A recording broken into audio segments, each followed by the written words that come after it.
Everyone, जैसे कि हमारा चैप्टर चल रहा था अमाइन और हमारे इस चैप्टर के नोट्स कंप्लीट हो गए हैं। अब हम इस चैप्टर में एनसीईआरटी की एक्सरसाइज पर फोकस करेंगे। कुछ क्वेश्चंस कुछ मैं करूंगा, कुछ मैं आप लोगों को दूंगा करने के लिए हिंट देकर, ठीक है। लेकिन हमें एक एक क्वेश्चन अटेम्प्ट करना है। देखिएगा आपका question number first 12.1। This is IUPAC based name compound question. Okay, हमें इस क्वेश्चन में सभी IUPAC नेम लिखने हैं जो मैं आपको अच्छे से एक्सप्लेन कर चुका हूं, ठीक है। तो ये क्वेश्चन आप लोग खुद करोगे। क्वेश्चन नंबर 2 बहुत अच्छा क्वेश्चन है बोर्ड के पॉइंट ऑफ व्यू से भी। और देखो, ऐसा एक क्वेश्चन मैंने कराया था aldehyde ketone and carboxylic acid में, जो केमिकल टेस्ट करने वाला क्वेश्चन था। और दूसरा क्वेश्चन पूरी बुक में केमिकल टेस्ट का ये क्वेश्चन है। इन दोनों क्वेश्चन से 2 नंबर का क्वेश्चन 100% आता है। तो आप इसे अच्छे से तैयार करें। तो भाई क्वेश्चन नंबर 12.2 का फर्स्ट पार्ट क्या? Question number 12.2 give one chemical test to distinguish between the following pair of compound. Number 1 methylamine, second dimethylamine. हम इसे किस तरह से डिस्टिंग्विश करेंगे? By chemical test methylamine and dimethylamine. 12.2 का first part methylamine, methylamine and dimethylamine, dimethyl amine. देखो methylamine chemical formula of methylamine CH3NH2, जो क्या है प्राइमरी है। डाइमिथाइलमाइन N से 2 मिथाइल कनेक्ट है, CH3 और ये H, ठीक है। ये क्या है? सेकेंडरी। अब आपको पता है जो प्राइमरी अमाइंस है वो कौन सा टेस्ट देते हैं, कौन सा रिएक्शन देते हैं? Carbyl amine reaction. मैंने आपको यही सेंटेंस सिखाया था जब आपको कार्बाइल अमाइन रिएक्शन दिखाई थी। ओनली प्राइमरी एल्काइल और aryl amine gives carbyl amine reaction. तो इसका आंसर हाँ देखेगा सॉल्यूशन। प्राइमरी अमाइन यानी methyl amine, methyl amine gives carbyl amine reaction, carbyl amine reaction, ठीक है। Carbyl amine reaction. But dimethyl amine does not. But dimethyl amine does not gives carbyl amine reaction. Okay, carbyl amine reaction, carbyl amine reaction। बस इसके बाद reaction लिख कर दिखा दो। CH3NH2 देखो क्या प्राइमरी अमाइन है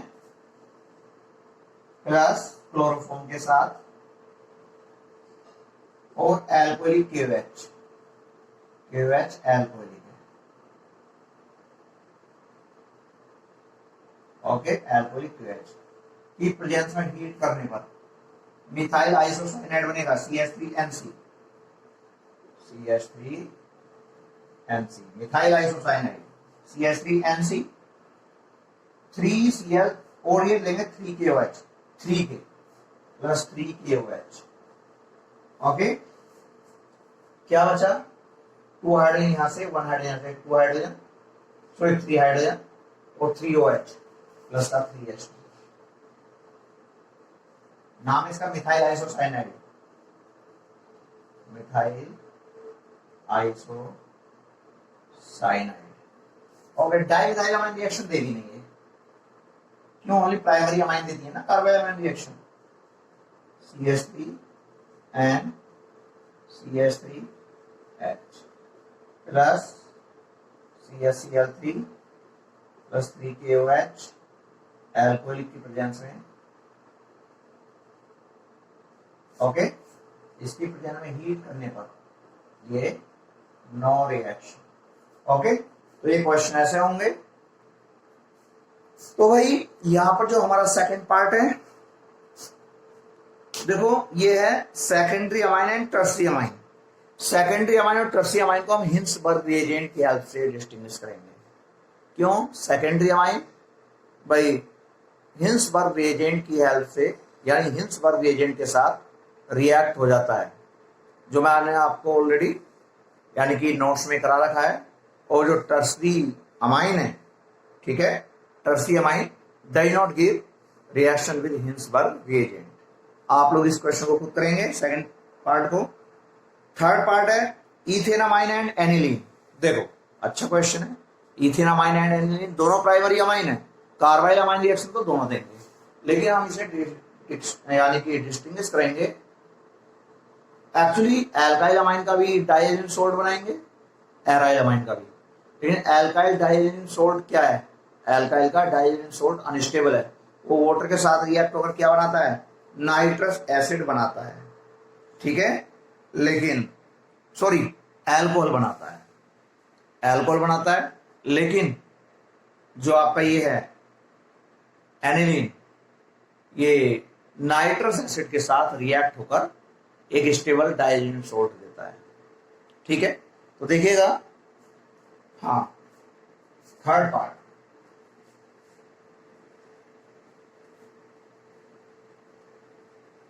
ये 12.2 का फर्स्ट पार्ट था। सेकंड पार्ट आप लोग खुद करेंगे। थर्ड पार्ट चाहे ऑलरेडी केमिकल रिएक्शन लिख दो।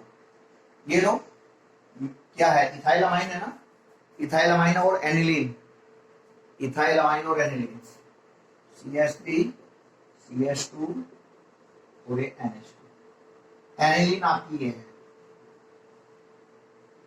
ओके। अब देखो ये तो नाइट्रस एसिड के साथ रिएक्ट होगा, यानी कि NaNO2 प्लस 2HCl ये साथ रिएक्ट होगा, क्या बनेगा? देखो CH3 CH2 CH3 CH2 N2 N2Cl, ठीक है, N2Cl। और क्या निकलेगा? Na के साथ एक Cl minus NaCl, 2 hydrogen 4 hydrogen 2 oxygen minus 2H2। ये क्या आपका अनस्टेबल है, ये वो ठीक है अनस्टेबल है। अब ये वाटर के साथ रिएक्ट होकर वाटर के साथ क्या बना लेगा? CH3 CH2OH इथेनॉल बना लेगा, N2 निकल जाएगा और प्लस Cl यहाँ H के साथ HCl, ये बन गया इथेनॉल। लेकिन यहाँ पर जो डाइजेनिक सोल्ट बनता है वो क्या है कि स्टेबल कंपाउंड है, प्लस NaNO2 प्लस 2HCl, ठीक है।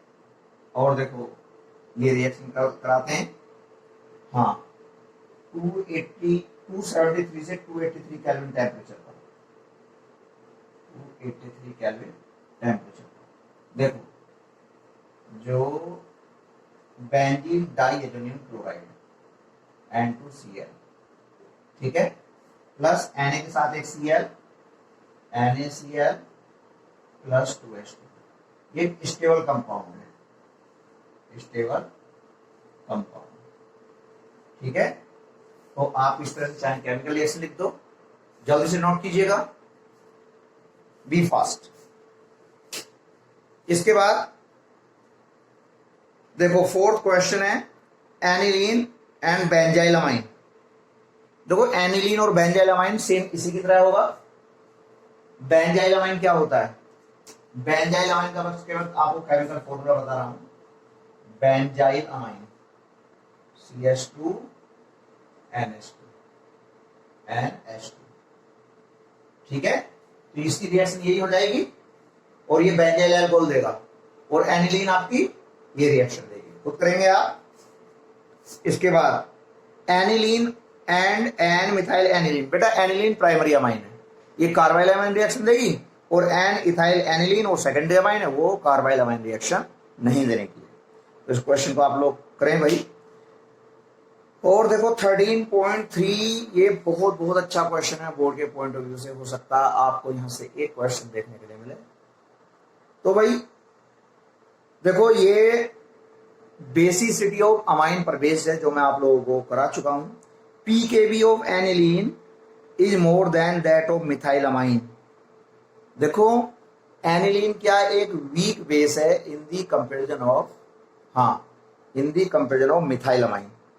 मिथाइल अमाइन क्या एक स्ट्रॉन्ग बेस है, तो उसकी केबी की वैल्यू ज्यादा होगी, ठीक है, और इसकी एनिलीन की कम होगी।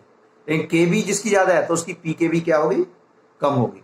जब मिथाइल अमाइन की केबी की वैल्यू ज्यादा है तो पीकेबी कम होगी, और जब एनिलीन की केबी की वैल्यू कम है तो पीकेबी की वैल्यू ज्यादा होगी।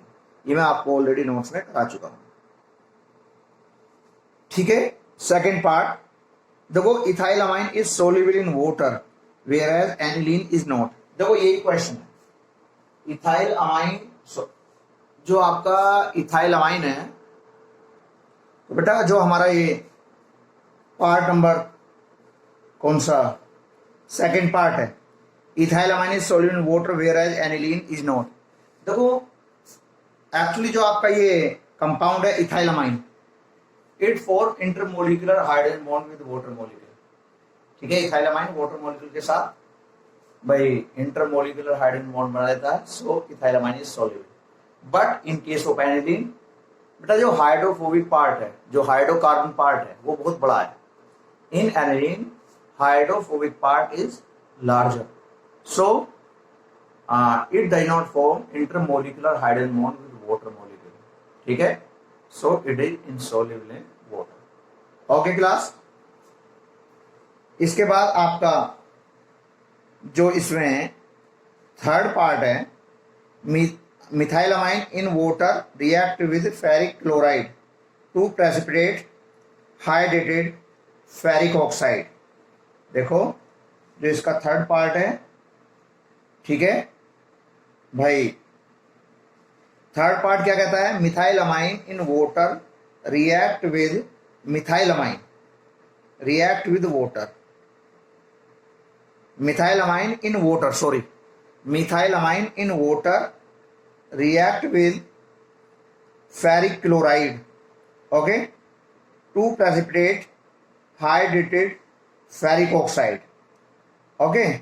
देखो इसमें होता क्या है, जो मिथाइल अमाइन है ना, सबसे पहले मिथाइल अमाइन वाटर के साथ रिएक्ट होकर, ठीक है, ये बनाता है, देखिएगा 12.3 का second part, third part, okay, 12.3 का थर्ड पार्ट, 12.3 का थर्ड पार्ट। बेटा जो मिथाइल अमाइन है CH3NH2, देखो यहाँ पर ये लोन पेयर ऑफ इलेक्ट्रॉन है, अब ये वाटर के साथ रिएक्ट होकर यहाँ से H निकलेगा और लोन पेयर ऑफ इलेक्ट्रॉन के साथ जाकर बॉन्ड बना लेगा CH3NH3 प्लस, और प्लस क्या बचा यहाँ से OH आयन, क्लियर। यहां से H निकला, लोन पेयर ऑफ इलेक्ट्रॉन के साथ जाकर बॉन्ड बना लिया, ये आयन बन गया plus OH ion.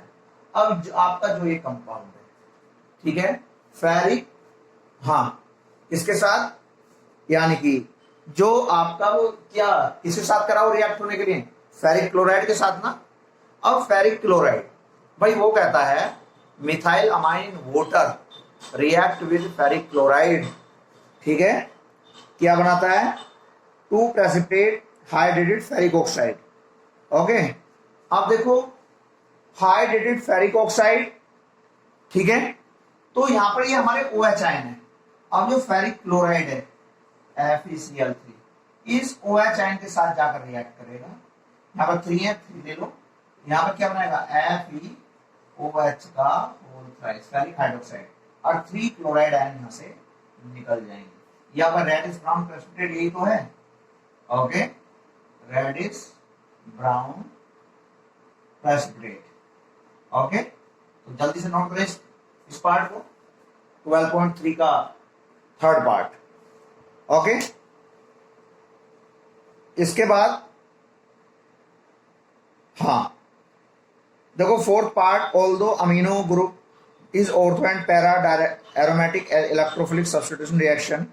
Aniline on nitrogen atom get a substitution amount of meta nitroaniline. मैंने आपको बताया था इनसाइड में, क्योंकि एनिलीन पर देखो, ये एनिलीन पर भाई नाइट्रोजन में एक पेयर ऑफ इलेक्ट्रॉन होता ना। अब देखो सुनो, जरा मैं इसका नाइट्रेशन कराऊंगा, नाइट्रेशन अब नाइट्रिक एसिड क्या एक एसिड है, तो लॉन्ग पेयर ऑफ इलेक्ट्रॉन के साथ जाकर बॉन्ड बना लेगा ना एनिलीनियम आयन। भाई एनिलीनियम आयन, जब देखो एनिलीनियम आयन ये होता है NH3+। अब ये इलेक्ट्रॉन विथड्रॉइंग ग्रुप है, तो मेटा पोजीशन पर डेंसिटी ऑफ इलेक्ट्रॉन क्या होगी, ज्यादा होगी, इसे मेटा प्रोडक्ट भी बनता है। ये मैं करा चुका हूं आप लोगों को ऑलरेडी इनसाइड में। ओके, देखो इसके बाद fourth part, aniline does not undergo Friedel Crafts reaction. जो एनिलीन है वो फ्रीडल क्राफ्ट रिएक्शन नहीं देती है। जानते हो क्यों? देखो एक्चुअली जो फ्रीडल क्राफ्ट रिएक्शन है ना, देखिएगा aniline does not give Friedel Crafts reaction. ये 12.3 का कौन सा पार्ट है? 12.3 का ये है, हाँ, फिफ्थ पार्ट। 12.3 का फिफ्थ पार्ट, हाँ फिफ्थ पार्ट। देखो जो एनिलीन है, अब ये क्या एज लुईस बेस की तरह बिहेव करती है, यहाँ पर एक पेयर ऑफ इलेक्ट्रॉन है, डोनेट कर देती है। अब फ्रीडल क्राफ्ट एल्गाइलेशन रिएक्शन होती है CH3Cl की प्रेजेंस में, ठीक है, एल्काइल हैलाइड की प्रेजेंस में, ठीक है। तो सॉरी, इसके साथ तो होती है, लेकिन किसकी प्रेजेंस में? Anhydrous AlCl3, anhydrous AlCl3। बेटा यहाँ पे इसका ऑक्टेट पूरा नहीं है, एल्यूमिनियम क्लोराइड में एल्यूमिनियम का, और ये इलेक्ट्रॉन डोनेट करता है, जो इस पर एक पेयर ऑफ इलेक्ट्रॉन है, तो एनिलीन इस AlCl3 के साथ रिएक्ट हो जाती है, ठीक है। इससे aniline does not give Friedel Crafts reaction.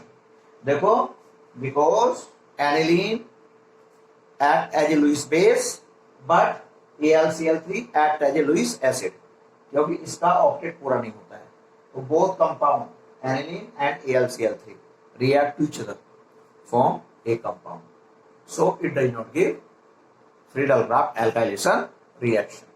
Clear? इसके बाद देखो भाई सेवन पार्ट, और भाई सिक्स पार्ट में क्या कहता है, यानी कि diazene salt of aromatic amine are more stable than that of aliphatic amine. देखिएगा, जो आपका ये है डाइजेनियम सोल्ट, जो आपका डाइजेनियम ग्रुप होता है ना, is attached with benzene, it is more stable due to resonance, ठीक है, और ऐसा एलिफेटिक अमाइन में नहीं होता है।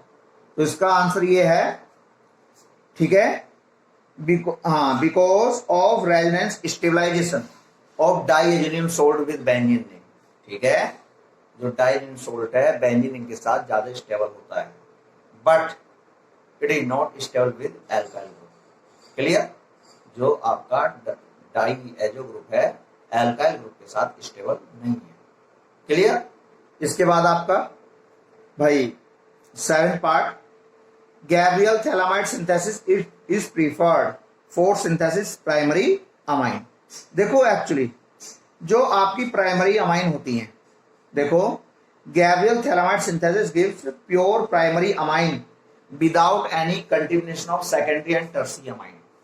जो आपकी गैब्रियल थैलामाइड सिंथेसिस है केवल प्राइमरी अमाइन बनाती है, ना कि सेकेंडरी और टर्शियरी अमाइन, ठीक है। और दूसरी बात ये भी है, जो थैलिक एसिड बनता है ना गैब्रियल थैलामाइड सिंथेसिस में, वो सॉलिड होता है, और उससे प्राइमरी अमाइन को तो हम इजी सेपरेट कर लेते हैं, सेकेंडरी और टर्शियरी अमाइन को इजी सेपरेट नहीं कर सकते। ओके क्लास, तो ये आप लोग लिखिएगा। देखो क्वेश्चन नंबर 12.4 बहुत अच्छा क्वेश्चन है बोर्ड के पॉइंट ऑफ व्यू से। हो सकता 12.3 और 12.4 से कोई आपको एक दो पार्ट मिल जाए, मैं बार बार इस बात को बोल रहा हूँ। देखो यहाँ पर इंक्रीजिंग ऑर्डर ऑफ PKB, बेटा ये मैं आपको ऑलरेडी बहुत डिटेल के साथ एक्सप्लेन कर चुका हूँ, ठीक है। तो हमें इनकी बेसिसिटी का इंक्रीजिंग ऑर्डर जैसे भी है आप लोग इस क्वेश्चन को खुद करेंगे, ओके। इसके साथ साथ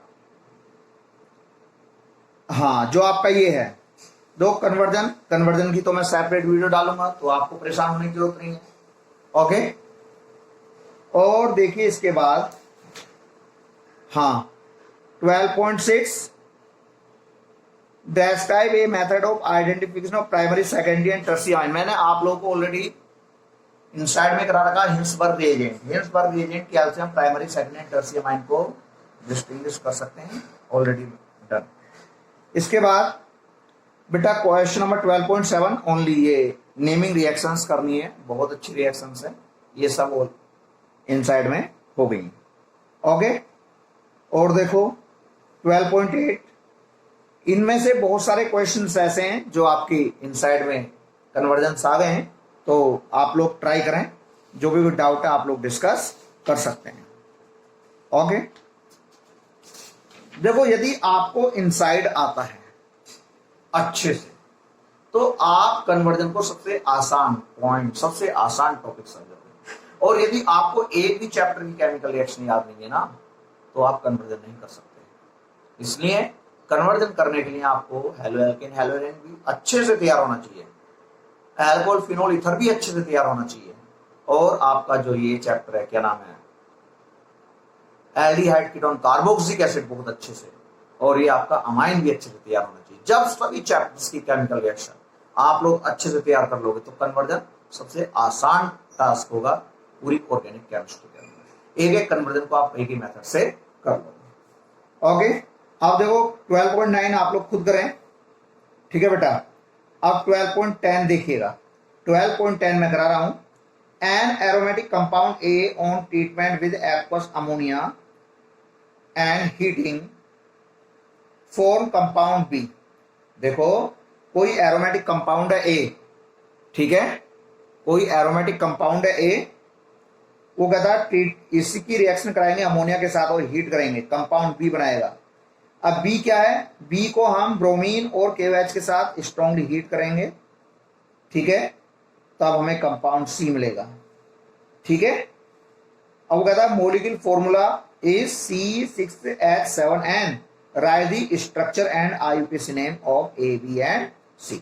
देखो एक्चुअली एक बात सुनिएगा, देखो ये आपका 12.10, हाँ एक अच्छा क्वेश्चन है।